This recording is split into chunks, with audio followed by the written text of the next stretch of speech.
मैत्री हाऊसमध्ये आम्ही ते योगाचे प्राणायामाचे धडे घेत आहे. आणि सगळे छोटे मुलं आता काही क्लासला गेले आहे, त्यामुळे भरपूर ऑप्शन्स आहे.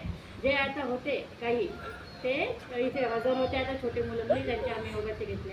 आता प्राणायामाचे महत्त्व म्हटलं की बायांना वेळ मिळत नाही, त्यामुळे बायांना मी एकच सांगते की फक्त जेवल्यावर वज्रासनात बसा 2 वेळ, म्हणजे अपचन होणार नाही, ॲसिडिटी आणि अपचन होणार नाही.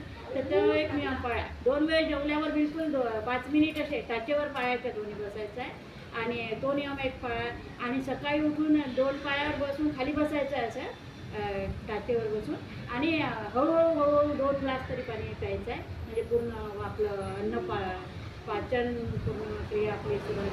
त्यामुळे 2 नियम फॉलो करा. आणि अनुलोम विलोम, भस्त्रिका, त्यापैकी जेवढा वेळ असेल त्यातले 5-10 मिनिट योगामध्ये द्या तुम्ही. आणि हा योगा तुम्हाला म्हणजे अनेक फायदे योगाचे तुम्हाला मिळणार आहे. अनन्यसाधारण महत्त्व योगाला आहे.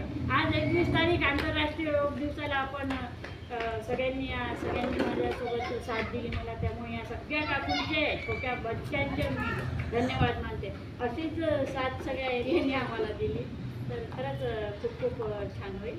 आणि एवढे सांगून मी यांचे सगळ्यांचे आभार मानते. धन्यवाद ताई सगळ्या, आणि बाय.